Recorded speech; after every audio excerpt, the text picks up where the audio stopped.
माँ, आप इतना पत्थर दिल कैसे हो सकती हो? मैं ईसा को इस हालत में कहाँ लेकर जाऊँगा? आप सब यह चाहते हो हम इस घर में ना रहें तो कम से कम इसकी डिलीवरी तो हो देने दो। सुशांत ने गिड़गिड़ाते हुए अपनी मम्मी से कहा। पर उसकी मम्मी लता जी और उसके पापा सुमित जी पर उसकी बातों का कोई असर नहीं हो रहा था, क्योंकि सुशांत के पापा को उसके बड़े भाई सूरज से बहुत ज़्यादा लगाव था और लता जी को सुशांत की बहन रचना और उसके परिवार के आगे कुछ नज़र नहीं आता था।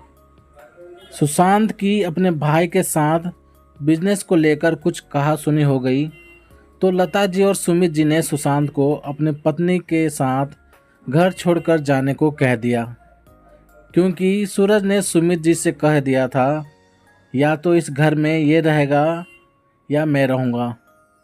इसलिए ईसा का 8वां महीना होने के बावजूद वो दोनों एकदम कठोर हो गए थे।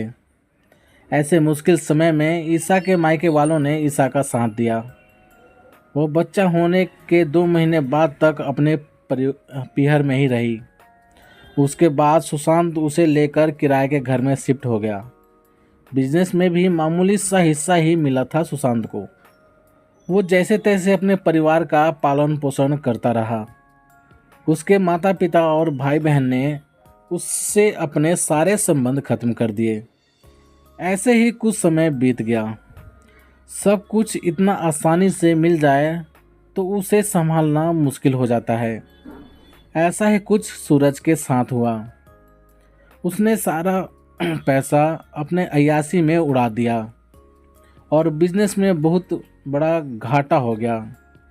सुमित जी से यह सदमा बर्दाश्त नहीं हुआ और वो चल बसे। सूरज ने जब रोज रोज लता जी के साथ भी दुर्व्यवहार करना शुरू कर दिया तो लता जी को सुशांत की याद आई।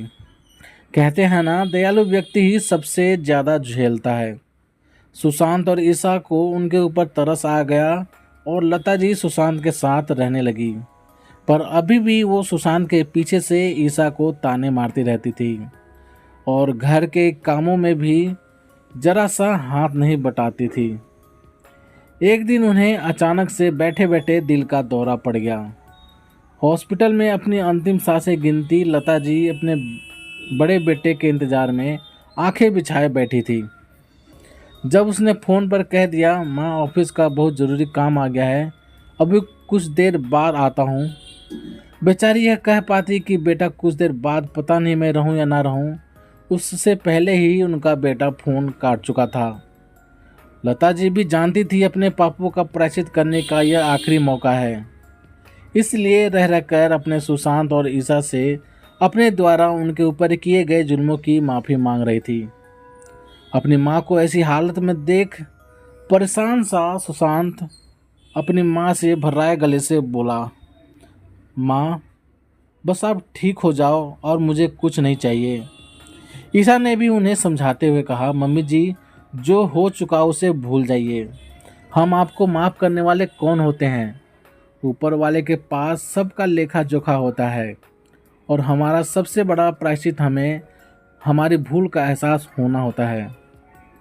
लता जी से चैन की सांस भी नहीं ली जा रही थी। रह रहकर उन्हें याद आ रहा था कि पूरी ज़िंदगी उन्होंने अपने सूरज और बहू निशा के ऊपर अपना प्यार और दुलार लुटाया।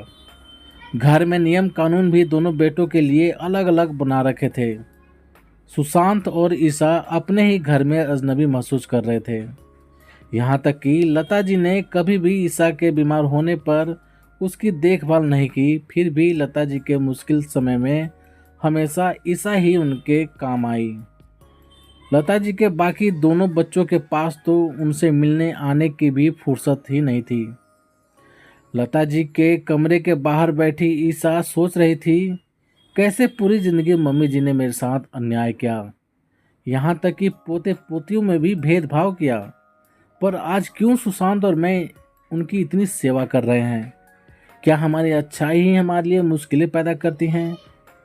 अगर आज मैं भी उन्हीं की तरह पत्थर बन जाऊं, तो उनमें और मुझ में क्या फ़र्क रह जाएगा? उनके कर्म उनके साथ हैं और मेरे कर्म मेरे साथ। ये सब सोचकर ईसा उठी और लता जी के लिए दवाई लेने चली गई। तो प्यारे दोस्तों, आप सभी को ये कहानी कैसी लगी प्लीज़ कमेंट करके हमें ज़रूर बताना।